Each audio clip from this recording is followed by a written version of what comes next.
शुचिवपुषि तथा चोर्ध्वपुण्ड्रं च भाले यस्यास्ते दक्षहस्ते कलिकुमतिगिरीन्द्रेन्द्रवज्रं त्रिदण्डं संसाराग्निप्रशान्त्यै वृत्तजलममलं दारुपात्रं पवित्रं श्रीविश्वक्सेनसूरेः पदकमलयुग श्रेयसे संश्रयामि लक्ष्मीनाथसमारम्भां नाथयामुनिमध्यमाम् अस्मदाचार्यपर्यन्तां वन्दे गुरुपरम्परां नारायणाय विद्महे वासुदेवाय धीमहि तन्नो विष्णु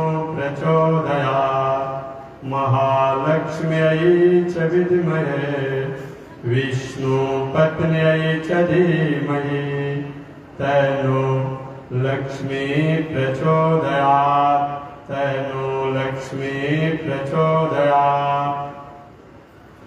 परमाराध्य श्री लक्ष्मी नारायण भगवान,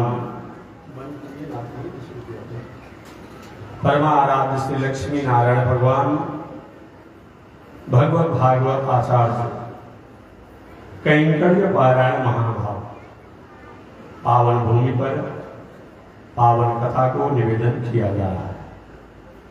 पावन कथा प्रसंग अंतर्गत पिछले दिन निवेदन किया गया था गंगा का पावन तट सुखताल क्षेत्र पांडव वंश राजा परीक्षित अमरण अनशन में बैठे हैं। हजारों हजारों संत महात्मा ऋषि लोग राजा परीक्षित की मृत्यु को मंगल करने के लिए दर्शन देने गए हैं। उसी अवसर पर व्यासनंदन श्री सुखदेव जी का आगमन होता है। सुखदेव जी ने राजा परीक्षित के पूछने पर ऋषिवर म्रियमाणस्य को धर्म, म्रियमाण पुरुष का क्या धर्म होता है, जो यह जान गया कि अब हम इस संसार में जिंदा नहीं रहेंगे, किसी रोग के कारण, किसी शोक के कारण, किसी भय के कारण, किसी आपत्ति विपत्ति संकट के कारण जान गया कि हमें संसार में जिंदा नहीं रहना है, नहीं रहेंगे। अल्प दिनों का, कम समय का मेहमान हो या उम्र के कारण ऐसे को क्या करना चाहिए। सुखदेव जी के परीक्षित ऐसे मनुष्यों को चाहिए कि सबसे पहले तो दुनिया से अपने को, अपने स्वरूप को, अपने इंद्रियों को, अपने मन को, अपने बुद्धि को, अपने चित्त को और मन बुद्धि चित्त की भावना को समेट लें। जैसे कछुआ जल में जब चलता है तो अपने अंगों को फैलाकर निकाल कर चलता है, और वहीं जब कहीं कोई उसको स्पर्श करना चाहता है तो सारे अंगों को समेट करके अपने आवरण के भीतर कर लेता है। जब यह जान जाए कि अब हम संसार में बहुत दिन नहीं रहेंगे, उनको संसार की विधि व्यवस्थाओं, परिवार, पत्नी, बाल बच्चे, घर संपत्ति इत्यादि से मोह, स्नेह, आसक्ति को त्यागें और त्यागने के बाद 7 सूत्रों को जीवन के आचरण में संकल्प लेकर के उतारना। जित आसनो, जित श्वासो, जित क्रोधो, जित इंद्रिय, जित आहारो, जित व्यवहारो, जित संग, ये 7 सूत्र। उसके बाद भगवान के चतुर्भुज रूपों का या भगवान के जिस स्वरूप में आपको मन रमता हो, कहीं बांके बिहारी ही अच्छे लगते हो, कृष्ण भगवान अच्छे लगते हो, उन्हीं के स्वरूपों का स्मरण करें। कहीं धनुधारी राम जी अच्छे लगते हों उनको आप चिंतन करें, कहीं दंडधारी वामन भगवान अच्छे लगते हों तो वामन भगवान का ध्यान चिंतन करें, कहीं नरसिंह भगवान अच्छे लगते हों उनका चिंतन करें। जिस भगवान में आपकी निष्ठा है और जहाँ जल्दी आपका दिल दिमाग मन बुद्धि चपक जाए, रुक जाए, उनमें जाकर के टिक जाए, ऐसा अगर नहीं होता है तो कम से कम चतुर्भुज रूप को बताया गया है कि ध्येय सदा स्मृति मंडल मध्यवर्ती नारायण सरसिजासन सन्निविष्ट केयूरवान मकर कुंडलवान किरीटी हारी हिरणमय बकोर संख्या। ये भगवान का चतुर्भुज रूप है।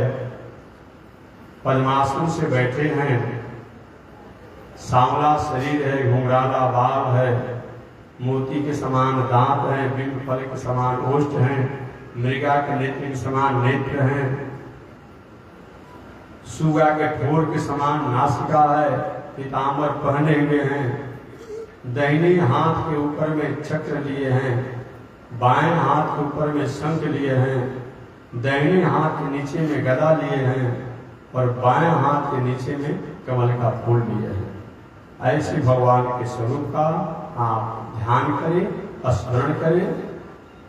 निर्माण पुरुष का यही परम धर्म है और साथ ही साथ भक्ति में हो करके यह स्वरूप में लय हो जाए। भक्ति के बारे में कल मैंने बताया था, ऐसे व्याकरण ग्रामर के अनुसार भक्ति भज सेवायाम धातु से अक्ति में प्रत्यय होकर के भजन होता है और उसी से भक्ति भी बनती है। भक्ति को दूसरे शब्दों में अगर सहज भाषा में कहा जाए तो भाव, बहुत परिपक्व भाव को आपने देखा होगा, सुना होगा, पाए भी होंगे। जब तंडुल चावल जल में इतना घुल मिल जाता है कि पता ही नहीं चलता है कि जल कहाँ तक है, जहाँ खाली जल ही का स्वाद और मुलायम ही होता है। तो भात में या भक्ति में बहुत अंतर नहीं है। जैसे चावल अपने स्वरूप से अलग होकर के भात बन जाता है, उसी प्रकार भक्त को अपने में ईगो न रह करके और परमात्मा के स्वरूप में लय हो जाना, विलय हो जाना, उन्हीं में स्थित हो जाना, ये क्या है? भक्ति है। भक्ति तो अनेक प्रकार की होती है, परंतु भक्ति में कल दो की व्याख्या मैंने किया था। एक मार्जार भक्ति, एक मरकट भक्ति। मरकट भक्ति किसे कहा जाता है? मरकट कहा जाता है बंदर को, बंदरी और बंदरी का बच्चा। कुछ ऐसी भक्तियां होती है कि अपने हम कर्म के बल पर, अपनी साधना के बल पर उन ईश्वर को हम पकड़ना चाहते हैं। हमने इतना जग किया, इतना दान किया, इतना पुण्य किया, इतना तपस्या किया, इतना तीर्थ किया, इतना व्रत किया, इस बल पर हम पकड़ना चाहते हैं। तो कभी कभी ऐसे पकड़ने वाले लोगों को फिसलना भी पड़ता है। पिछले दिन मैंने निवेदन किया था, राजर्षि भरत जी बहुत घोर तपस्या किए, परंतु अंत में एक मृगी के बच्चा में आसक्ति हो गए, आसक्त हो गए, आसक्ति आ गई और वे मर करके मृगा बन गए अगले जन्म में। राजा निर्ग बहुत कुछ दान करने के बाद भी दान का अहंकार हो गया, मरकर के गिरगिट बन गए।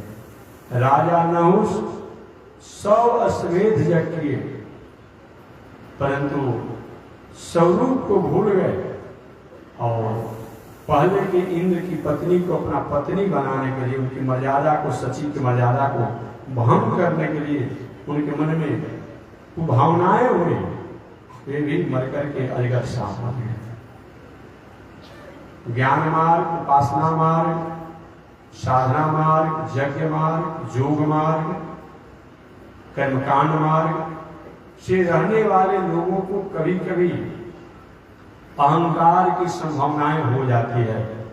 श्रीमद् भागवत महापुराण में आपने सुना होगा कि भगवान, एक बार पहले मैं याद दिला चुका हूं कि भगवान श्री कृष्ण जब अपने बाल मंडली के साथ, मित्र मंडली के साथ गाय बछड़ों को चरा रहे थे, एक दिन अचानक बाल मंडली, बाल गोपालों ने अपना मध्याह्न काल का, दिन में का जलपान नहीं ले गया था, लोग टिफिन जो आप कहते हैं नहीं ले गया था। अब छोटे छोटे बालक, हे लाला, हे कृष्ण, हम लोग को भूख लगा है, बैठ जाइए, हम भूल जाएंगे, किनारे से बैठ जाएंगे, सामने कुछ होगा पकड़ेंगे। भगवान श्री कृष्ण का तुम लोग को लेकर के आना चाहिए। अरे लाला लेकर के नहीं आए, व्यवस्था करो। भगवान का ठीक है, व्यवस्था करते हैं। क्या किए कि जाओ, ब्राह्मण देवता लोग यज्ञ कर रहे हैं और जाकर वही मांग लेंगे। कहना कि भगवान श्री कृष्ण गए, बाल गोपाल और जो ब्राह्मण विद्वान लोग थे, कर्मकांड का जो था, वही जो विद्वान आदमी थे, काल संध्या करता हूँ, उन लोग के एक शाला में हवन पूजा कर रहे थे। बालकों ने कहा कि हे भूमि देवा, हे पृथ्वी के देवता, हे ब्राह्मण देवता, भगवान श्री कृष्ण भी जंगल में आए हैं, गायों को चरा रहे हैं, हम लोग भी आए हैं, गाय को चरा रहे हैं।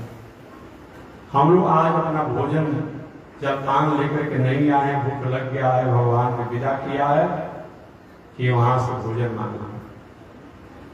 ब्राह्मण विद्वान ने कुछ बोला नहीं, अब बोला तो उलाहना भरी संकेत किया। ब्राह्मण देवताओं ने कहा कि हम ही तुमको लोग रहे भोजन मांगने के लिए, क्या काम करो। इशारा किया कि बोल तुम सकते नहीं, बैठे थे अनुष्ठान में, बोले नहीं, इशारा किया। हमारे पास कुछ नहीं है, इशारा किया, लौट गए बाल गोपाल।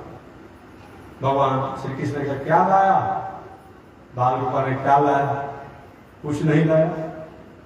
ऐसी जगह आपने भेजा, देने की बात तो नहीं, भोला पेट नहीं, इशारा में मानो उल्हाना दे रहे हैं। अरे कहाँ गए थे आप लोग, जहां पे भेजा था, जब हो रहा था गए तो वहां पर। ये नहीं, आपने जिससे मांगना चाहिए उनके पास पे गए नहीं। उन ब्राह्मण देवताओं की पत्नियों के पास जाकर आपको मांगना चाहिए ना। वो ब्राह्मण देवता दिन भर बेचारे स्वाहा स्वाहा करते हैं, मंत्र बोलते हो, क्या आपको देंगे, उनके पास जाए। उन्हें दूसरी बार गए, अब ब्राह्मण पत्नियों से कहे कि भगवान श्री कृष्ण भेजा है, हम भूखे हैं। और ब्राह्मण पत्नियां अनेक प्रकार के पकवान बना करके अपने अपने थाल में सजा करके और गई जहां भगवान श्री कृष्ण थे और सबको उन्होंने खिलाया पिलाया। भगवान ने कब जाइए अपने घर पर कि हमारे पति तो नाराज हो जाएंगे, कैसे जाएं कि नहीं, मेरे पास जब आ जाता है ऐसा नहीं होता, जाइए। वही जब उन ब्राह्मण देवताओं की पत्नियां गई तो बहुत धन्यवाद उनको दिए गए। हम लोग विद्वता का क्या मतलब है, काल संध्या बंधन कर्मकांड, विद्वता का क्या मतलब है कि जो हम अपने कर्मकांड में, विद्वता में उन परमात्मा के स्वरूप और सत्ता से कहीं हमको अलग रहने का अधिकार प्राप्त होता है। ऐसे कर्मकांड का क्या मतलब है, भक्ति सबसे श्रेष्ठ है, ऐसा भावना करके। और देखिए भाई, लड़का आंटी कर रहा है, गाड़ी जहाँ खड़ा है, कहाँ आप नहीं पे खड़ा होता है, किसी से गाड़ी में गिरा देता है, कुछ करता है, देखिए जाकर उठा के आंटी कराते हैं। कुछ जरूर रहना चाहिए, छोटा लड़का और आता है 5 मिनट बैठ करके आंटी करते रहता है, क्या आपको सब नहीं आ जाते हैं। तो जाइए एक दिन यहाँ पर जहाँ गाड़ी खड़ा है, किसी से गाड़ी गिरा दे रहा है, खड़ा हुआ है, छोट लड़का जो रहने मध्य जब समझा रहे तब समझते नहीं आप लोग, आंटी करता है लोग। काम है, कौन मोटरसाइकिल बढ़ने का काम है यहाँ पर कि किसी को मोटरसाइकिल बढ़ता है, लोग नीचे नहीं बढ़ सकता है, मोटरसाइकिल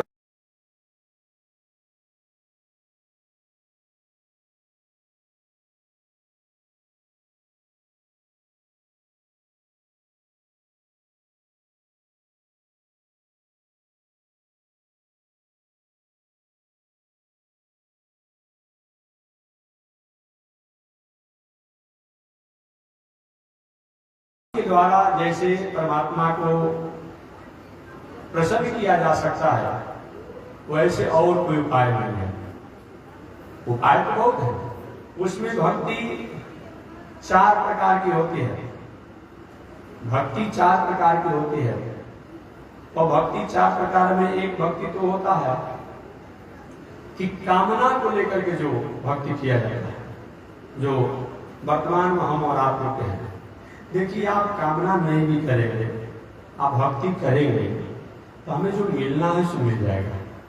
हमसे अगर कोई पूछे तो मैं यही कहता हूँ कि देखिए भाई, कोई कामना करके आप कोई भक्ति मत कीजिए। इसमें कभी कभी प्रेम में जिससे भक्ति करके खटाई हो सकती है। खटाई में समझते हैं ना, खटाई का मतलब उसके ऊपर थोड़ा उदासी हो सकती है, नहीं करना चाहिए। कामना लेकर कभी भक्ति होनी ही नहीं चाहिए। अच्छा ये बताइए, आप भोजन करेंगे और कामना नहीं करेंगे तो भूख हमारा समाप्त हो जाए तो क्या होगा? भूख रह जाएगा। भोजन करेंगे और कामना नहीं रखेंगे तो भूख हमारा समाप्त हो जाएगा, तो क्या भूख समाप्त नहीं होगा?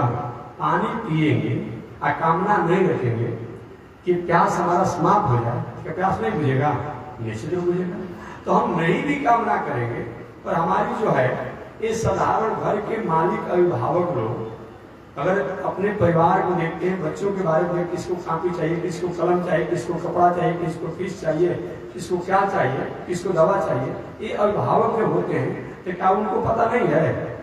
उन सब कहेंगे तभी हमको देंगे? नहीं। इसीलिए हम कर्म तो करेंगे, कर्म को हर पल हर क्षण हमें करना है।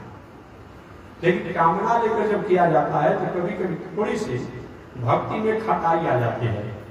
और खटाई आने का मतलब अगर काम हुआ तब तो ठीक है, और नहीं हुआ तो उनके प्रति थोड़ी सी हमारा उदासी हो जाती है। इसीलिए ये भक्ति बहुत अच्छी, इस भक्ति को सामान्य भाषा में व्यभिचारिणी भक्ति कहा गया है। ये भक्ति अच्छी है।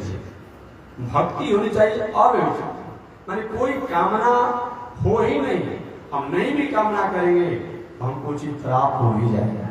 और अगर हम नहीं कामना करेंगे, अगर कर्म हम करेंगे तो हमको वो प्राप्त होगा जो हम नहीं चाहते होंगे। 2 उदाहरण होगा। ब्रह्मा जी एक बार नारद जी से भगत का मुलाकात हुआ और भगत ने नारद जी से पूछा, बाबा ये बताइए इस दुनिया में कौन सबसे जल्दी प्रसन्न होते हैं? नारद जी ने कहा, वही ब्रह्मा बाबा। शंकर जी के पुजारी तो बहुत से लोग होते हैं, लेकिन ब्रह्मा जी की पूजा कभी कभी समय से मंत्र में तो बोल देते हैं हम लोग, ब्रह्मा मुरारी इत्यादि करके बोलते हैं, कहीं के पूजा भी ब्रह्मा जी का होता है। लेकिन जितना शंकर जी का पूजा होता था ब्रह्मा जी का नहीं होता है। इसका एक ही कारण है कि शंकर जी का एक आशुतोष नाम है, शंकर नाम, शंकरोदित शंकर। ये अपने सब परिवार एक घर पर आ लेते हैं, लेकिन दूसरे के लिए हमेशा मंगल कामना करते रहते हैं। वही व्यक्ति संसार में बड़ा होता है, वही व्यक्ति संसार में बड़ा होता है। और दुनिया के लोग कहीं भी भटक जाए, लेकिन शंकर जी राम रामेति रामेति रमे रामे मनोरमे सहस्त्र नाम तत्तुल्यम राम नाम बराबर। हमेशा राम की भक्ति में, नारायण की भक्ति में रहते हैं। ब्रह्मा जी कभी कभी भटक जाते हैं और तो भटक जाते हैं, लेकिन शंकर जी हमेशा भगवान की भक्ति में ही रहते हैं। इसलिए शंकर जी की आराधना सबसे अधिक है। तो नारद जी ने कहा कि ब्रह्मा जी को पूजा करो, जल्दी प्रसन्न हो जाएंगे। अरे जिसका कंज्यूमर कम होगा वो व्यक्ति जल्दी प्रसन्न होगा। ठीक है। अब भगत जी क्या कि ब्रह्मणे नमः, ब्रह्मणे नमः, ब्रह्मणे नमः 3 महीना पूजा की। 3 ब्रह्मा जी प्रकट हुए, बेटा ब्रह्मरुई, सतयुग में पूजा पाठ तपस्या किया जाता था तो प्रत्यक्ष देवता लोग कहने के लिए, हमारी बात सुनने के लिए, देने के लिए आते थे। जैसे आप किसी को निमंत्रण देते हैं तो व्यक्ति आपके निमंत्रण में आता है ना, तो प्रतिनिधि विदा करता है, या आप फोन से करके इमरजेंसी में हो जाता है। त्रेता युग में भी लोग प्रत्यक्ष देवता लोग आते थे, जब करे, पूजा करे, पाठ करे, कथा करे, प्रश्न करे। द्वापर युग में भी देवता लोग प्रत्यक्ष आते थे। अब द्वापर युग के बाद कलयुग जब आया तो आपस में देवताओं ने तय किया कि अगर हम सतयुग त्रेता और द्वापर युग के समान कलयुग में कहीं प्रत्यक्ष किसी के कुछ करने पर आएंगे तो भगत तो छोड़ेगा ही नहीं। इसीलिए भावना में रहना है, प्रत्यक्ष नहीं आना है। कभी कभी करोड़ों लाखों में कोई हो, एक सामने शंकर जी ब्रह्मा जी अमुक आए और प्रत्यक्ष रूप से रहकर से वार्तालाप, किसी किसी के साथ ऐसा कभी होता है, लाखों में ऐसा होता है, बाकी भावना से ही वो होता है। लेकिन सतयुग त्रेता और द्वापर युग में वो प्रत्यक्ष देवता लोग आते थे। अब ब्रह्मा जी आए, बेटा ब्रह्मद्रोही वरदान मांगो कि बाबा वरदान, हाँ 3 महीना तपस्या किया है तो 1 महीना के बदला में 1 वरदान, तो 3 महीना के बदला में 3 वरदान। अब कलयुग के लोगों को ऐसा जब वरदान मिलने लगे, भला चैन से रहेंगे? ठीक है महाराज, तो मैं भजन किया हूँ, ठीक है आपका भक्ति किया हूँ, मेरी गरीबी है, दीनता है, इस गरीबी दीनता को दूर करने के लिए हम तो बोले धनी बना दीजिए, ठीक है, और मेरा घर द्वार भी नहीं है, घर द्वार भी बना दीजिए, ठीक है, गरीबी दूर कर दीजिए, दीनता को दूर कर दीजिए, घर द्वार बना दीजिए, और विवाह शादी भी नहीं है, गरीबी के कारण विवाह शादी बाल बच्चे भी हो जाए, ठीक है, विवाह शादी बाल बच्चे सब समय से हो गया। और तीसरा वरदान ये दे दीजिए कि जब चाहो पुनः 3 वरदान मांगो, तो 2 वरदान में काम कराएगा, 1 वरदान में रिजर्व रखेगा कि जब चाहो तो 3 वरदान पुनः मांगे। ब्रह्मा जी की हद हो गया भाई, ऐसा भगत तो कभी कभी मिलता है, होते हैं भक्त ऐसा। अभी आज किसी कोई भाई 3 बात को हमने किया तो उसी से नहीं कहेगा, ऐसा थोड़े करेगा 2 बात को अगर 1 बात हम जब जाएंगे 3 बात पुनः कुछ मांगना, ऐसा थोड़े होता है। एक चालाक भक्त था, 2 वरदान में सब कुछ मांग लिया, विवाह से लेके बाल बच्चे से लेके सब समय से होना चाहिए, घर द्वार धनी बनिया सब हो, और तीसरा वरदान में जब चाहो पुनः 3 वरदान मांगा, ठीक है। अब समय से वो भक्त राज को सब कुछ हो गया। ब्रह्मा जी जब आज्ञा दे दे विश्वकर्मा जी को, अरे क्या नहीं होगा, सब हो जाएगा। अब आनंद से रह रहते, अचानक जोरों से आंधी तूफान बारिश सब शुरू। अब जे भी घर जो पेंटिंग किया गया था, सुंदर जो लग रहा था, सब पेंट विलास हो गया। बारिश में भी भीग गए थे, सर्दी जुकाम भी हो गया था। अब काहे के डॉक्टर को बुलाना, काहे की दवाई करना, काहे के वैद्य की आवश्यकता है, काहे के जांच घर में जाना। अब कह गए ब्रह्मा जी, अब ब्रह्मा जी आ गया। क्या आ गया? आ गया तो सबसे पहले तो बारिश बंद कर दीजिए, बारिश बंद कीजिए, बारिश से परेशान है। दूसरा वरदान ये दे दीजिए कि मेरा घर पेंटिंग हुआ था, उदास हो गया है, बारिश का ठीक हो जाए, और सर्दी जुकाम में जुआ भी ठीक हो जाए बिना वैद्य को, डॉक्टर को, दवाई को। और तीसरा वरदान दे दी कि जब से हम 3 वरदान ब्रह्मा जी परेशान हो, क्या कर रहा है? 2 वरदान में काम लेता है, और तीसरा वरदान में पुनः 3 वरदान का रिजर्वेशन करा देता है। करना ही है, ये तपस्या किया है। पुनः ब्रह्मा जी ब्रह्मलोक में बैठे ही थे, अचानक भगत जी पुनः बोले, ब्रह्मा जी जल्दी आइए। आ गए ब्रह्मा जी। कैसे याद किया गया भगत जी? याद इसीलिए किया गया कि आप ब्रह्मा हैं, देने में सक्षम है। इधर ब्रह्मा जी भगवान से प्रार्थना है, प्रभु इस भगत से किसी तरह से हमको जान छुड़ा दीजिए, अन्यथा मैं फंसा रहूंगा, किसी तरह से जान हमारा छुड़ाइए। भगवान ने कहा, अब समझ में आ गया वरदान देने का फल। इसीलिए सोच समझ के कोई बात बोलना है। ठीक है भगत जी, क्या मांगना चाहते हैं? क्या प्रथम वरदान तो ये दे दीजिए कि हम अस्वस्थ हो गए थे, स्वस्थ हो जाए, और दूसरा वरदान ये दे दीजिए कि भगवान के चरणों में हमारा प्रेम हो जाए। अब ब्रह्मा जी तीसरा वरदान क्या मांगेगा भाई? कहे कि तीसरा तो भगवान से प्रार्थना किए थे, तो तीसरा वरदान क्या कहेंगे जी कि भगवान हमारी मुक्ति हो जाए। ब्रह्मा जी के तुम्हारा मुक्ति हो के भुक्ति हो, मेरा पीछा छोड़। ये क्या है? एक कामना वाला भक्ति। ये भक्ति जो है ना आज हमारे आपके साथ यही है। हमेशा मैं कहता हूँ अब जाएंगे शंकर जी के मंदिर में 50 ग्राम दाना भाई 25 ग्राम मूंगफली ले जाएंगे और 3 पीढ़ी का आशीर्वाद देंगे, घर बन जाना चाहिए, हम होना चाहिए। नहीं, ये सब हिसाब होना कितना आपने दान पुण्य किया ना, ये होना चाहिए। एक विचारणी भक्ति है। एक भक्ति क्या होता है, इसमें मांगा नहीं जाता है, अब मांगा वो जाता है जो कुछ बाकी रह नहीं जाता है। आप ही के क्षेत्र की एक कथा है, एक भरणी भवानी है ना, आप भरणी भवानी का नाम सुने होंगे और भी अलग भाषा नाम कहा जाता होगा। ये रोहतास जिला में भरणी भवानी या जखनी भवानी जो भी कही जाती है।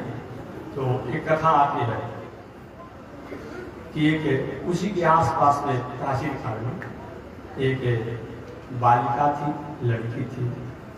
जन्म उसका हुआ, उसकी माता की मृत्यु हो गई। जन्म उसके होते ही उसके पिता का मृत्यु हो गया। उसके भाई परिवार में कोई नहीं रहे। किसी तरह से पड़ोसी ने उसका पालन पोषण किया। उसे बड़ी हुई। अब बड़ी हुई तो विवाह शादी के बाद वही कहीं कर दिया जाए, माता पिता तो है, भाई तो है नहीं। अब गांव के लोगों ने विचार किया कहीं भी विवाह कर दिया जाए। विवाह की तैयारी होने लगी। एक बार एक संत से उसकी मिलन हुई। महाराज जी, मैं परमात्मा को प्रसन्न करना चाहती हूँ, आप मंत्र बताएं, उपाय बताएं। उन्होंने कहा कि वरदराज भगवान की आराधना करें। वरदराज जो वर देने में राजा है, श्रेष्ठ है, वही वरदराज भगवान को विष्णु भगवान में कहा जाता है। नाम अलग अलग हो सकता है, अलग अलग कर्म करने के कारण अलग अलग नाम हो जाता है। अरे एक व्यक्ति है, अगर 10 लोग काम करते हैं तो 10 लोगों का परिचय हो जाता है, पहचान हो जाता है। कहीं अपने जहाँ विवाह हुआ वहाँ गए, वहाँ के दामाद कहलाते हैं, अपने बेटा के बाप कहलाते हैं, अपने भाई के भाई कहलाते हैं, किसी के और भी कहलाते हैं। कहीं नौकरी करते वहाँ पर सर भी कहलाते हैं। माने एक ही व्यक्ति है, जैसे जैसे काम करता है, कर्म करता है, वैसे वैसे उसको आदर से संबोधित किया जाता है। अगर भगवान भी भक्तों की मंगल करने के लिए अगर वो कार्य करते हो, वैसे वैसे उनको अगर संबोधित किया जाता हो तो कोई आश्चर्य नहीं होना चाहिए। इसलिए राम, कृष्ण, वामन, नरसिंह, चाहे कोई भी विष्णु भगवान हो, उनमें अंतर नहीं है। कहीं नाम अंतर हो सकता है, उनका लीला अंतर हो सकता है, उनका गुण अंतर हो सकता है, कि उस ब्रह्म में, उस परमात्मा में कोई अंतर नहीं है। ये भरणी भवानी की आपकी एक कथा है। अब वो अवस्था धीरे धीरे ढल रही थी। लोग सोचे कहीं विवाह कर दें, लेकिन मेरा तपस्या पहले पूरा हो जाए तो मैं विवाह करूंगा। ऐसे तपस्या करते करते अवस्था ढल गई। अवस्था ढल गई, लगभग 40-50 हो गया। और समझो, अब गांव के लोग, पड़ोसी लोग कहते अब कौन इसका विवाह करेगा, कहाँ इसका बाल बच्चा होगा, इतना पूजा पाठ किया, क्या इसको प्राप्त होगा। लेकिन वो अपने तपस्या में वरदराज भगवान की पूजा करते रहे। संयोग से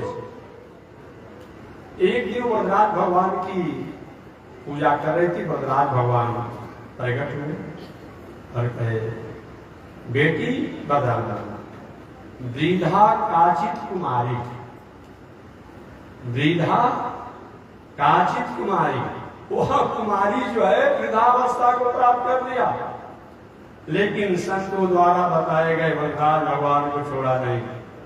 भगवान बेटी वरदान मांगो, कि बाबा क्या मांगे, उम्र ढल गई, अब क्या मांगे। नहीं, मांगो, एक वरदान नहीं दूंगा और कुछ नहीं दूंगा। एक वरदान तुमको जो मांगना है वो मांगना। वो भी सुलझी हुई थी। तो कहा, प्रभु जब आप एक ही वरदान सोचने लगे कि अगर कहीं जवानी मांगती हूँ तो धन का अभाव है, अगर धन मांगती हूँ तो फिर उस धन को भोगने वाला कौन रहेगा? अगर विवाह मांगे फिर बाल बच्चा का समस्या रहेगा। माने बहुत समस्या है। कौन वरदान मांगे? एक ही वरदान मांगना है। कुछ विचार करके एक वरदान मांगा। वृद्धा काचित कुमारी, वह कुमारी जो वृद्धावस्था को प्राप्त कर उम्र ढल गया, विवाह करने का समय बीत गया, तो उसने कहा प्रभु हे वरदान भगवान, आप अगर देना चाहते हैं तो ही वरदान दे कि सोना के पीढ़ा पर, सोना के कटोरा में अपने नाती को बैठा करके अपने हाथ से दूध भात खिला। अब कुछ बाकी रह गया? अरे सोना का पीढ़ा और सोना के कटोरा भाई तो मेरी भेड़ तो होगा नहीं। अब नाती मैं अपना भी विवाह मांग लिया, अपने विवाह के बाद अपना लड़का को ही मांग लिया, अपना लड़का के लड़का को ही मांग लिया, लड़का विवाह और उसका भी लड़का मांग लिया। अपना जब स्वस्थ रहेगी तभी तो अपने नाती को खिलाएगी अपने हाथों से, और अपना युवावस्था को मांग लिया। भगवान ने कहा ए वस्तु सही में वही होगा, वही होगा। तो एक भक्ति होती है जो भगवान को मांगा जाता है, तो भगवान को मांगा जाता है तो कुछ बाकी रह नहीं जाता है। और जब भगवान से हम मानते हैं ना, तो भाई जितना आपका व्यवस्था है उतना करेंगे। भगवान से मत मांगिए, भगवान से भगवान को मांगिए, आनंद आ जाता है। तो और भी भक्ति अनेक प्रकार की होती है। फर्स्ट क्लास की भक्ति, सेकंड क्लास की भक्ति, थर्ड क्लास की भक्ति, फोर्थ क्लास की भक्ति, उत्तम, मध्यम, साधारण और निकृष्ट, 4 प्रकार की भक्ति होती है। उत्तम भक्ति क्या है? सब कुछ करने के बाद भी कभी उनसे मांगने की बात नहीं करना। अर्थन धर्मन काम रुचे पद न चहूं निर्वाण। ये क्या है? सबसे श्रेष्ठ भक्ति है। अर्थ नहीं चाहिए, पद नहीं चाहिए। एक कौन भाई? अब एक इस बात धर्म की बात भी छोड़ दिया गया इसमें। जिस धर्म के माध्यम से परमात्मा से अलग हो जाएगा, ऐसा धर्म का क्या मतलब है? एक रामचरितमानस में हुआ, धर्म की दुहाई दे करके कैकेयी ने, और धर्म का दुहाई मंथरा ने दिवा करके राम जी को वनवास भेजवा दिया। कैकेयी ने बार बार दशरथ जी से कहा, महाराज रघुकुल रीत सदा चल जाई, प्राण जाई पर वचन न जाई। अरे भाई, ये हमारा आपका शरीर है, और शरीर के किसी एक अंगुली को काट देने से अगर पूरा शरीर का रक्षा हो जाता है, ये अच्छा है कि अगर एक अंगुली की रक्षा करने में पूरे शरीर को कहीं समाप्त करना अच्छा है। तो रामो विग्रहवान धर्म, राम साक्षात धर्म के स्वरूप है, प्रतिमूर्ति है। उन्हीं से धर्म और धर्म की शाखाएं प्रशाखाएं निकलती है। और ऐसे धर्म को त्यागने की बात जो कैकेयी द्वारा किया जा रहा है, और मंथरा ने जो प्रेरणा दिया, तो कम से कम दशरथ जी महाराज को विचार करना चाहता था। दशरथ जी महाराज हालांकि पढ़े लिखे हैं, ऐसे थोड़े कार्य नहीं पढ़े लिखे हैं, लेकिन वे कैकेयी की भावना में इतने आसक्त हो गए कि विचार करने का मौका ही नहीं मिल पाया। दशरथ जी को विचार करना चाहिए। कैकेयी ने जब कहा कि महाराज हम तो आपने 2 वरदान दिया है, 2 वरदान दिया है, ठीक है 2 वरदान दिया है, ये अच्छी बात है, लेकिन दशरथ जी जो प्रजा के सामने जो घोषणा की थी उसका क्या होगा? तो वो कहना चाहता था कि तुम्हारी 2 वरदानों को मैं पूरा करूंगा, तुम्हारे 2 वरदानों को मैं पूरा करूंगा, लेकिन मैंने जो प्रजा के सामने, जनता के सामने जो मैंने वचन दिया है, घोषणा किया है, उसको पहले पूरा करेंगे तो तुम्हारा 2 वरदान देंगे। ऐसा होता तो आनंद हो जाता है, लेकिन होने नहीं दिया कैकेयी। ऐसा धर्म से क्या मतलब? धर्म का दुहाई देकर कोई अनिति अन्याय धर्म कर ले, क्या मतलब होता है धर्म का? इसीलिए धर्म हो, इस धर्म के द्वारा परमात्मा के प्रति हमारी स्थिति हो, निष्ठा हो, तो धर्म होना चाहिए। ऐसा धर्म का मतलब नहीं इस धर्म के द्वारा जो जिनसे धर्म प्रकट होता है वह परमात्मा को ही भूल है। 4 प्रकार की भक्ति होती है। तो 4 प्रकार की भक्ति में सबसे उत्तम भक्ति क्या होता है? मांगने की कोई भावना ही नहीं हो, मांगने की कोई भावना ही नहीं हो, ये उत्तम भक्ति है। आप बिना मांगे नहीं रहा जा रहा हो, मांगने की आदत पड़ी हुई हो, बिना मांगे नहीं रहा जा रहा हो, तो भक्ति के बदला में परमात्मा से परमात्मा को मांग लीजिए, ये उत्तम भक्ति है। उसमें क्या होता है, सिया राम मैं सब जग जानी करह प्रणाम जोर जोर पानी। इसमें परमात्मा की सत्ता मान करके और सब कुछ अपना है मान करके और अपने जीवन को जिया जाता है। हर जगह हम मंदिर में भी उसी निष्ठा से रहेंगे, अकेले भी उसी निष्ठा से रहेंगे, उत्सव महोत्सव पर्व में पूरी निष्ठा से रहेंगे, हम एक स्वरूप में रहेंगे। ये उत्तम भक्त का लक्षण होता है, उत्तम भक्त होता है। आज सेकेंड क्लास के कौन होते हैं, भगवान से भक्त, भगवान से प्रेम करते हैं, भगवान से प्रेम करते हैं, अज्ञानी व्यक्ति को समझा बुझा कर अच्छे मार्गों पर लगाते हैं, नास्तिक व्यक्ति की बातों पर ध्यान नहीं देते हैं,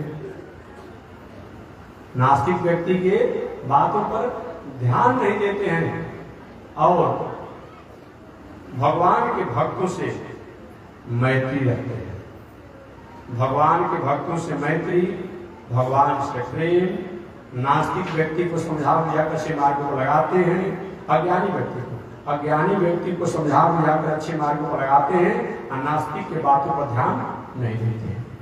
थर्ड क्लास के भक्ति वह है कि मौसम के अनुसार, पर्व उत्सव के अनुसार खूब रोएंगे, गाएंगे, हंसेंगे, नाचेंगे, गाएंगे, सब करेंगे। आज ये उत्सव महोत्सव बीत गया, वही पुरानी आदत। इस सावन का महीना मालूम पड़ा कि सारे दुनिया के लोग गेरुआ कपड़ा पहन करके और सब लोग कहीं देवलोक से आए थे सावन में। अभी एक दिन थोड़ा सा संयम करेंगे लोग, देखिए दूसरा पादरी की बात का होगा, जो जहां से आए थे जो करते थे वहीं जाकर वहीं पर एक थर्ड क्लास के भक्त। जब उत्सव महोत्सव पूजा पाठ जब कुछ होता है तो खूब रमेंगे, मालूम पड़ेगा पंडित जी एक मंत्र को 3 आदमी हिलेंगे, उनके समय को भक्त आज जे भी उत्सव महोत्सव पूजा पाठ जब बीतेगा ना, जहां से शुरू किए थे वही जाकर पहुंच जाएंगे। एक थर्ड क्लास को है, ये बताना नहीं तो बहुत व्याख्या नहीं करेंगे, अभी इसे बहुत नाराज हो जाता है हमारे पर। कहीं शराब की बात करते हैं, कुछ करते हैं, सही मास की बात करते तो नाराज हो जाता है। अभी सावन में बहुत लोगों ने संयम किया था, छठ का अवसर आता है, आप देखते ही हैं कितना संयम रहते हैं, नवरात्र का अवसर आता है कितना रहते हैं, और उसके बाद वही पुरानी आदत। एक थर्ड क्लास के भक्त हैं, जब जैसा तब तैसा, थर्ड क्लास के। और चौथा नंबर वो है जो उधो को लेना न माधो को, ये चौथे नंबर के भक्त हैं। उनका काम क्या है, उनका काम ये है कि न पूजा से, पाठ से, जग से, दान से, तीर्थ से, व्रत से, संत से, महात्मा से, धर्म से न कोई लेना है और न उसका विरोध करना है। एक व्यक्ति ने कहा था कि ऐसे लोग को क्या माना जाए, तो संतों ने कहा ऐसे व्यक्ति से तो रावण को उससे अच्छा था ना, भले राम जी से विरोध ही करता था लेकिन 24 घंटा में सैकड़ों बार का नाम नहीं लेता था। हम राम को नहीं जानते हैं, हम राम को नहीं मानते हैं, हम नहीं मानेंगे, क्या करोगे, तो राम को नहीं मानेंगे। और तभी राम कहता था ना, शिष्टाचार के बिहार वही हुआ, कृष्ण के नाम सुनते ही गाली देना शुरू कर देता था वो ग्वारिया, जबकि उनका शायद मौसी का या फुआ का लड़का ही था। ऐसा कोई थोड़ा सा पढ़ लीजिएगा आप लोग, कोई शिष्यपाल जो था कोई अलग नहीं था, लेकिन भगवान श्री कृष्ण के नाम सुनते ही गाली देने लगता था, गाली देने लगता था। आपने सुना होगा कि भगवान एक बार पांडवों को थोड़ा सा दंड देने की सोचे थे, भगवान के नहीं, मैंने वचन दिया है इसकी माता को कि जब 100 गाली लगातार देगा तो 101 गाली जब होगा तो बस इनका कल्याण करेंगे। वही कम से कम गाली दिया, जैसे किया कम से कम नाम तो लेता था। तो रावण अच्छा है कि नहीं, हम मानते हैं ऐसे करते करते भी सैकड़ों बार नाम तो ले लेता। इसीलिए आस्तिक लोग, भगत लोग माला जप करके राम राम कह के नारायण नारायण कह करके कल्याण करते हैं, और नास्तिक नारायण का, राम का, कृष्ण का विरोध करके उसे कल्याण करते हैं। हम नहीं मानेंगे, नहीं मानेंगे, नहीं मानेंगे, एक को अगर उसे कल्याण हो जाता है। लेकिन जो कहता है कि न उद्धव को लेना न माधव को लेना, वो कहीं का नहीं आ जाता है। एक हम खुदैया में चल जाता है। कथा सुना करके समय से विराम दूंगा। एक बार कथा मैंने सुनाया था, इसीलिए कम से कम आप आस्तिक रहते, चौथा नंबर है आप पांचवा एक और भक्त होते हैं। तो आगे मैं गया उसकी उदाहरण के लिए कि कितना भी धन होने के बाद, कितना भी बल होने के बाद, कितना भी साधना, पद प्रतिष्ठा, मान सम्मान सब कुछ होने के बाद अपने को इतराना नहीं, अहंकार नहीं करना, ईगो नहीं करना। एक क्या है, एक पांचवा क्लास के भक्त हैं, अच्छे धन नहीं रहने पर तो बहुत तो पूजा करने वाले मिलते हैं। अब खाए का ठिकाना नहीं है, रहने का ठिकाना नहीं, पहनने का ठिकाना नहीं है, तो जहां जाएंगे हाथ जोड़ेंगे कि कुछ धन हो जाए। आज जिसके पास हो जाता है कोई बताइए नहीं। बड़ी विचित्र बात है कि दुनिया की व्यवस्था एक बहुत विचित्र है। जहां खाने वाले की लाइन लगी है वहां भोजन की व्यवस्था नहीं है, कपड़ा की व्यवस्था नहीं है, रहने की व्यवस्था नहीं है। जहां खाने वाले की लाइन लगी है वहां कपड़ा का, भोजन का और रहने की व्यवस्था पर सोचना पड़ रहा है। और जहां पर कोई नहीं है वहां सब कुछ गंजा हुआ है। क्या महाराज जी, हमारे दादा के एक, हमारे पिता के एक, हमारा अभी कोई उम्मीद नहीं है। धन कितना है, करोड़ों करोड़ों में। जहाँ खाने वाले की लाइन लगी है वहाँ व्यवस्था का अभाव है, वस्तु का अभाव है। और जहाँ वस्तु व्यवस्था है वहाँ खाने वाले का अभाव है। बड़ी दुनिया में विडंबना है, बड़ी दुनिया में स्थितियां हैं, बहुत विषम परिस्थितियां हैं। तो मैं निवेदन करना चाहता हूँ, इसीलिए सब कुछ रहने के बाद वो देखिए, जो लोग धनी मानी है, प्रतिष्ठित है, उनको टाइम निकालना पड़ता है। पूजा पाठ, धर्म कर्म, जग दान। अच्छा ठीक है, महात्मा जी आए हैं, देखते हैं, अभी टाइम निकालते हैं, बस टाइम नहीं है। किसी के पास कितना टाइम है मत पूछिए। इसीलिए कितना भी धन होने के बाद, बल होने के बाद, पद होने के बाद, ऐश्वर्य वैभव होने के बाद, जो इसमें अहंकार नहीं करता, ईगो नहीं करता है, इतराता नहीं है, वो भी श्रेष्ठ भक्त है, उत्तम भक्त है। इसलिए कभी भी आप तीसरा नंबर है तो कम से कम दूसरा नंबर हो जाएगा। हमेशा कहता तीसरा नंबर का जब जैसा तब तैसा। ये नहीं हो करके एक बार अगर अच्छे विचारों को, अच्छे कर्मों को आपने जब समझ लिया, सुलझ लिए और अपने जीवन को समेट लिए, तब पुनः उसमें जाने की आवश्यकता नहीं है। एक बार गलती से कहीं मोरी में लाभ चल जाता है तो जब उस रास्ता से जाते तो सजग होकर के, असंजम होकर जाते हैं कि भाई कहीं पाकी में लाभ मत पड़ जाए, कपड़ा गंदा मत हो जाए। आइए आपको समझ में आता है, ये समझ में आता है। एक बार कहीं ऐसा होता है, हमेशा संजम में रहते हैं। और जो आपने गलती कामों को छोड़ दिया, हर बार वही आप काम करते हैं, उसको भी संयम हो जाइए, सजग हो जाइए। हमेशा मैं वकालत की एक भाषा कहा करता हूँ, पापी व्यक्ति से घृणा नहीं करनी चाहिए, पाप से घृणा करनी चाहिए। अगर पापी व्यक्ति भी पाप को त्याग देता है, छोड़ देता है, गलत कर्मों को छोड़ देता है, तो वो अभी अपने आप में वह क्या है, वह कहीं न कहीं अपने मुकाम तक पहुंचने का अधिकारी हो जाता है। लेकिन वो इसलिए नहीं करना है कि हमने पाप किया है इसके मार्जन करने के लिए। आपके पैरों में, आपके कपड़ा में गंदा लग गया, नली में, मोरी में, गली में जाने से, तो उस कपड़े की गंदगी को इसलिए नहीं धोना है कि पुनः जाकर मोरी में लाद डाल देंगे। इसके लिए पैर और कपड़ा नहीं धोना है। धोना इसलिए है कब आगे ऐसा हमारे द्वारा चुप नहीं होगा।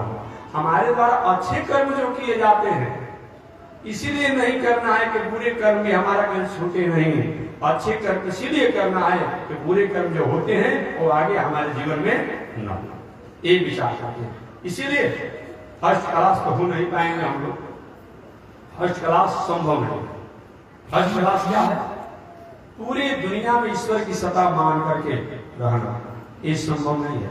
अब यही पर अब कोई सामान लेकर के भागने लगे तो क्या करेंगे? घुमाने नहीं, अब देखे नहीं, मोटरसाइकिल गिरा रहा था, तोड़ रहा था, लड़का छोटे छोटे हम कैसे बोलना पड़ा। हम कहीं भाई तो लड़के भी भगवान है भाई, तोड़ने वाला भी भगवान और तोड़वाने वाला भी भगवान, अब मोटरसाइकिल भी भगवान, तो काम बनेगा ऐसे? चोर को भी भगवान और चोरी कर जिसे घर से उसमें भी भगवान, तो किसको जन्म दिया जाएगा? तो फर्स्ट क्लास के भक्त को इतना सहज नहीं होता है। उसके लिए जब पूरी केवल एक भोजन और केवल एक भोजन से और संसार से कोई मतलब नहीं, कपड़ा से मतलब, वो व्यक्ति करोड़ लाख में हो सकते हैं, लेकिन जब फर्स्ट क्लास बनना सबके बस की बात नहीं है। तो सेकेंड क्लास भगवान से प्रेम, भगवान के भक्तों से मैत्री, अज्ञानी व्यक्ति को समझा बुझा कर अच्छे मार्ग में लगाना, और नास्तिक व्यक्ति के बात पर ध्यान नहीं देना। अभी तो चाहता है कि हमारा ये मित्र बन जाए, तो मान लीजिए आप कथा सुन नियम बना लिए हैं, और क्या करता है? बहुत बड़ा बकुलवा भक्ति कर रहे हैं, कहता है लोग, क्या क्या उदाहरण देता है लोग कि 100 चूहा खा के बिलाए कभी हर कैसे कहता है कि चलिए कहाँ तो भक्ति करने के लिए, वो ऐसा सब बोलेगा लोग। तो वो तो अगर मान लीजिए किसी बात मान करके आप लौट गए, अरे भाई बोल रहा है बन नहीं जाएंगे, तो चाहता था कि हमारे संख्या बढ़ जाए, और वही काम आपने कर दिया। इसीलिए मैं कहना चाहता हूँ कि सेकेंड क्लास में करिए, भगवान से प्रेम करिए, भगवान के भक्तों से मैत्री कीजिए, अज्ञानी व्यक्ति को समझा बुझाकर अच्छे मार्ग पर लगाइए, और नास्तिकों के बातों पर ध्यान मत दीजिए। ये दूसरा हो गया। और तीसरा जो मैं कहा कि उत्सव महोत्सव में जो होता है उसमें तो संयम रहिए, और उसके बाद भी संकल्प ले लीजिए, अब ना नसानी अब ना नसई हो, जो बीत गई सो बात गई। और चौथा कौन भगत जो मैं बताया कि न उधो को लेना न माधो को देना, एक भगत ठीक नहीं है, एक कहीं के नहीं लगते हैं। एक कथा का बहन को मिला एक चौथा भगत कौन है? जो कहीं के नहीं होते। आप बनारस का नाम सुने होंगे, काशी सवारी स्वामी जी भी आए हैं, शास्त्री जी, काशी का नाम आपने सुना होगा, बनारस का। कभी कभी लोग आते थे कि अजब शहर नवरंगा बनारस, अजब शहर नवरंगा, माने बनारस माने बनारस है। दुनिया में तीर्थ तो बहुत है, बहुत है, किसी को छोटा किसी को बड़ा नहीं कहा जा सकता है, लेकिन बनारस की अपने आप में, काशी की जो है एक अपने आप में भक्ति है। इसको वाणी द्वारा अवगत करना केवल हमारा आपका नहीं है। आज भले और जगहों पर तीर्थ व्रतों में बहुत से भक्ति का संचार हो गया, लेकिन वर्षों वर्षों वर्षों वर्षों और पुरातन से अगर कहीं भक्ति का संचार रहा तो काशी में जैसा रहा तो एक अपने आप अपूर्ण है। इसमें ऐसे भक्ति बनारस में, तो बनारस में आज भी एक अब है कि नहीं है, मैंने कथा तो मैं पढ़ा हूँ और मैं देखने तो नहीं गया, लेकिन होगा ही कुछ न कुछ प्रतीक। एक बनारस में एक माधव दास का धराहा, और बनारस का एक बहुत बड़ा प्रसिद्ध था माधव दास के धराहा टीला, उसमें वही ईसा और ऊंचा बहुत कुछ बन गया होगा ना, लेकिन माधव दास का धराहा टीला है। अब एक बार एक राम के भगत में और खुदा के भगत में दोनों में आपसी टकराहट हो गई आपकी बात को लेकर के। कभी हो नहीं जाता है कि शंकर जी बड़े हैं कि राम जी बड़े हैं कि काली जी बड़े, बिल्कुल कर देता है। तो राम जी के भगत में और खुदा के भगत में आपस में वार्तालाप हुआ। तो कहे कि भगवान राम बड़े हैं, बड़े तो है ही भाई।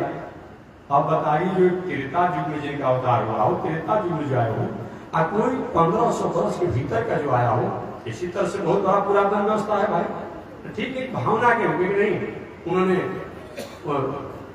जो खुदा के भक्त हैं खुदा बड़े हैं, तो एक राम बड़े हैं, कि कैसे तय होगा कि तय यही होगा जिसके भगवान बड़े होंगे और सही में और उपकार और कल्याण करने में श्रेष्ठ होंगे, वो बचा देंगे। तो हुआ कि चला माधव दास धराहा के पास चला गया और उस टीला पर से कूदा जाएगा। कूदने पर जो बच जाएगा तो माना जी उसके भगवान बड़े हैं और फिर मंगल करने वाले हैं, उपकार करने वाले हैं। और जो नहीं बचेगा कहीं से टूट जाएगा तो माने उसके भगवान है लेकिन कमजोर है। चला अब दोनों लोग हैं, एक राम जी के भगत भी गए, खुदा के भगत भी गए। अब हुआ भाई कौन पहले पूजेगा, तो खुदा के भक्त ने कहा कि पहले आपके जो भगवान बड़े हैं पुराने तो आप कूदिए, पहले उसे चढ़िए। तो क्या किए, चढ़े, ठीक है भाई। और उस माधोदास धारा पर चढ़ करके और भगवान श्री राम का ध्यान स्मरण करते हुए वहां से कूदे। और संयोग ऐसा रहा कि सही में उन पर कोई बहुत बड़ा प्रभाव नहीं था, सुरक्षित हो गए। अब एक खुदा के जो भक्त थे ये भी पीछे से चले कि भाई इसका भगवान तो बड़े प्रधान है, इसको बचा दिया। और वो क्या किए, जब ही कूदे जब माधोदास धरारा से आधे ऊपर तक तो खुदा का खुदा बड़े हैं, खुदा बड़े हैं। और जब आधे के बाद आगे नहीं राम ही बड़े हैं, तो क्या किए, जी भी नीचे उनका हाथ में टूट गया और हम खुदैया में चले गए। न एने के रहे न ओने के रहे, तो कहा जाता है कि हम खुदैया में चले गए। माने ये नहीं होना चाहिए, न उधो को लेना न माधो को देना, ऐसे बात नहीं। कम से कम रावण तो राम जी को कम से कम नास्तिक था, विरोधी था, लेकिन 100 बार 100 बार तो नाम तो लेता था, हम राम जी को नहीं जानते, हमको छोड़ेंगे नहीं। जो कहते हमको राम जी से मतलब ही नहीं है, हमको भगवान से मतलब ही नहीं है, हमको धर्म से मतलब नहीं है, वो कहीं का नहीं है, कहीं का नहीं है। इसलिए ये 4 प्रकार के भक्त होते हैं जो इसकी व्याख्या बताया। तो मानव जीवन में आत्म कल्याण करने के लिए हमें भक्ति करनी चाहिए, क्योंकि भक्ति प्रियो माधव, भक्ति के द्वारा अगर जो परमात्मा को जैसे पसंद किया जाता है ऐसे और कहीं नहीं देखा जाता है। पिबन्ति जे भाव पिबन्ति जे भगवत आत्मन सता, कथामृतं श्रवण पुटेषु संवृतं, पुनन्तु ते विषय विदुषिताशयं, भजन्ति त्वचरणा सरोरुहन्तिकम्। जो व्यक्ति ऐसे भगवान की कथाओं को अपने कर्ण प्याला से पान करता है, कान से पान करता है और पान करके अपने हृदय में उसको बैठाता है, ऐसे जो करने वाला व्यक्ति है भगवान स्वयं उसके यहाँ बिना बुलाए ही आकर के और उसका उद्धार करते हैं, मंगल करते हैं। आगे भक्ति के बारे में और भी बताया गया है। रतिरात्मन यतो भवे, कहते हैं रतिरात्मन यतो भवे। भक्ति का मतलब क्या होता है कि जैसे एक छोटा बालक लड़का अपनी माता के आंचल में दूध पान करते समय और सारी स्थितियों से अलग होकर के, निर्मुक्त होकर के, देखिए छोटा बालक होगा तो जो 1 महीना का, 1.5 महीना का, 2 महीना का होगा, माता के आंचल में जब दूध पीता है नेत्रों को बंद करके और बस कोई उसकी चिंता ही नहीं होती है। ये भक्ति होनी चाहिए ऐसा। तो या कभी और कोई व्यक्ति किसी का व्यसन जब उसको उस व्यसन में जैसे उस स्थिति को रहता है, जैसे जुआरी है, जब जुआ में रहता है तो 24 घंटा जब तक बैठे रहता है जुआ करने के लिए, उसको यही होता है कि हमारा प्रतिद्वंदी जो उसको मैं हरा करके जुआ में जीत जाता है, होता है। तो रति रात मन जतो भवे, ये भक्ति है। इस प्रकार से भक्ति होनी चाहिए। अंतिम व्यास जी कहते हैं आलोक्य सर्वशास्त्राणि विचार पुनः पुनः इदमेकम सुनिष्पन्नम धीरो नारायण सदा। हे दुनिया में रहने वाले लोग, ऐसे चाहने वालों को व्यास जी कहते हैं मैंने सारे शास्त्रों का अवलोकन किया, सारे शास्त्रों का अवलोकन किया, मंथन किया, विचार पुनः पुनः और बार बार विचार किया। इदमेकम सुनिष्पन्नम, तो अंतिम निश्चय यही हुआ, अंतिम निर्णय हुआ तो भगवान श्रीमन नारायण की भक्ति जो है ये सबसे श्रेष्ठ है। भक्ति के द्वारा परमात्मा को जैसे प्रसन्न किया जा सकता है और कोई साधन नहीं है। तो शेष चर्चा अगले दिन होगी। आज इसी के साथ बात देना। श्रीमन नारायण लक्ष्मी नारायण, श्रीमन नारायण लक्ष्मी नारायण, श्रीमन नारायण नारायण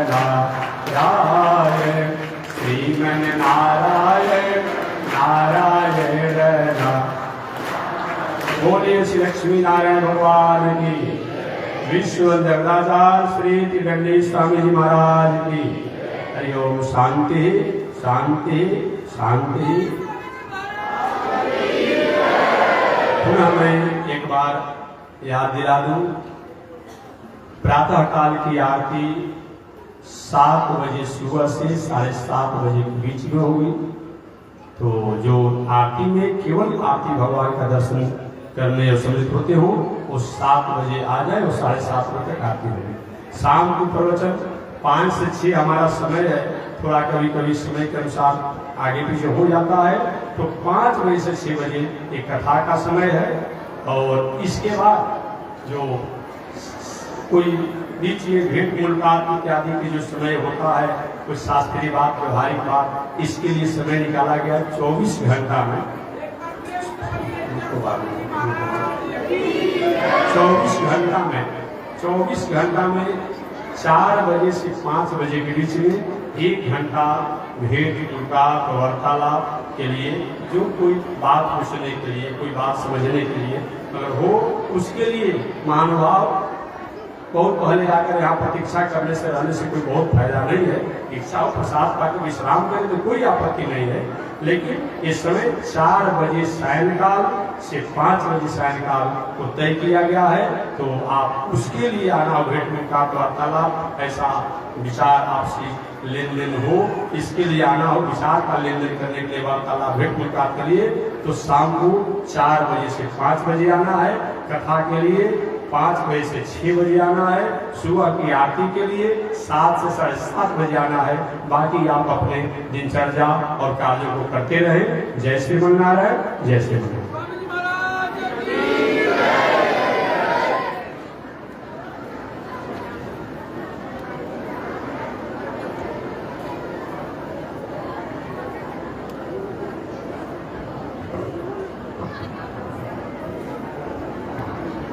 ओम चंद्रमा मनसो जात चक्षो सूरजो अजायत श्रोत्राद्वायुष प्राणश मुखादगिरजायत श्रीशते लक्ष्मी शुभप्रया बहुरात्रे पार्श्वे नक्षत्राणि रूपमस्मिनो व्यातं ईश्वरिकाणा वो मयि घाण सर्वलोकं मयि घाण कासायम यज्ञ सूत्रम सुजीव पुषितधा सोढपुण्ड्रं च भाले यस्यास्ते दक्षहस्ते कलिकुमति गिरीन्द्रवज्रं त्रिदण्डं संसाराग्नि प्रशान्त्यै वृतजलममल दारुपात्रं पवित्रं श्रीविश्वक्सेन सूरे पदकमलयुग श्रेयसे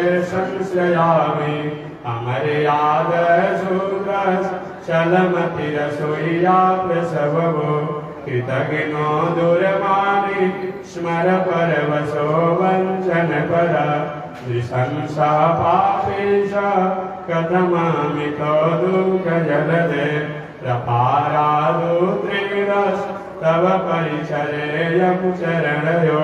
लक्ष्मी नारायण भगवान की। विश्ववंद्य जगदाचार्य श्रीमद विश्वक्सेनाचार्य अस्मदाचार्य पूज्य गुरुदेव श्री त्रिदंडी स्वामी जी महाराज की। श्री त्रिदंडी स्वामी जी महाराज की। वामनाश्रम सिद्धाश्रम चरित्रवन बक्सर विहार भारत धाम की। जगत जननी जगदम्बा महालक्ष्मी माता की। हरि ओम। शांति शांति शांति।